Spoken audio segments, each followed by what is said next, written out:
Hi! ரொம்ப நாள் கழிச்சு ஒரு வீடியோ போடுறேன். ஆனா, இப்படி ஒரு ப்ராப்ளம்க்காக திரும்ப நான் வீடியோ போடுவேன்னு கொஞ்சம் கூட எதிர்பார்க்கவே இல்ல. விஷயத்துக்கு வரேன். என்னன்னா, ஒரு பிராண்ட்லேருந்து நான் ஒரு கிரைண்டர் வாங்கியிருந்தேன்.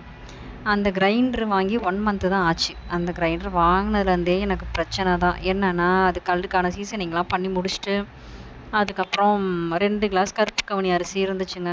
அது வந்து பார்த்தீங்கன்னா, 2 கிளாஸுங்கிறது 1/2 கிலோ. சரி ஒரு 1/2 கிலோ போட்டு ஃபஸ்ட்டு அரைச்சு வச்சுக்கலாமேன்னு சொல்லிட்டு, மாவா அரைக்கலாமேன்னு சொல்லிட்டு அரைச்சுட்டேன். அரைச்சுட்டு பார்த்தா, அந்த ட்ரம்ம தூக்கும்போது ட்ரம்முக்கு அடியில அந்த மாவு போயிருந்தது. உடனே நான் வந்து வாங்குன டீலர்கிட்ட கம்ப்ளைண்ட் பண்ணேன். அவங்களும் அந்த பிராண்டோட டெக்னீஷியன வர வச்சாங்க வீட்டுக்கு. அவங்களும் வந்து பார்த்துட்டு, ஆமா இந்த கல்லுக்கும் ட்ரம்முக்கும் லிங்க் பண்ணுவோம்ல, நடுவுல ஒரு குச்சி மாதிரி, அதில ஒரு ஹோல் மிஸ் ஆகுது. நாங்க இத மாத்தி குடுத்துட்டேன். இதுக்கப்புறம் உங்களுக்கு அந்த பிரச்சனை வராது. ட்ரம்ல மாவு அடியில வராது அப்படின்னு சொல்லியிருந்தாங்க. சரின்னு சொல்லிட்டு எனக்கு அதுக்கப்புறம் மாவு அரைக்கிற நீடு உடனே வரல. நம்ம ஒர்க்கிங்ன்றதுனால ஒரு 15 டேஸ் ஆகும். சம்டைம்ஸ் 1 மந்த் கூட ஆகும் இல்லையா? நானும் ஒரு 15 டேஸ் கழிச்சு அடுத்து மாவு அரைக்கலாம் அப்படின்னு சொல்லிட்டு 2 1/2 கிளாஸு புழுங்கல் அரிசியும், 1 1/2 கிளாஸு ஆ பச்சரிசியும் ஊற வச்சிருந்தேன். அதாவது 1 கிலோ.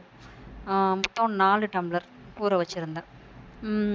அதே மாரி உளுந்தும் பார்த்தீங்கன்னா, 200லேருந்து 250 கிலோ வரைக்கும் ஐ மீன் கிராம் சாரி ஊற வச்சிருந்தேன். அது என்கிட்ட நான் வந்து முன்னாடி வந்து கவர்மெண்ட் கிரைண்டரும் யூஸ் பண்ணியிருக்கேன்.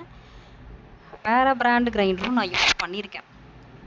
அதில பார்த்தீங்கன்னா, அ அந்த உளுந்து அரைச்சு அள்ளிடுவேன். நெக்ஸ்ட்டு பார்த்தீங்கன்னா, மாவு அரைச்சு அள்ளாம, அதிலேயே உப்பு போட்டு, அதிலேயே உளுந்தையும் ஒண்ணா ஊத்தி மிக்ஸ் பண்றது தான் எனக்கு பிடிக்கும். கை வச்சு தனியா கலக்கிறதுக்கு எனக்கு பிடிக்காது.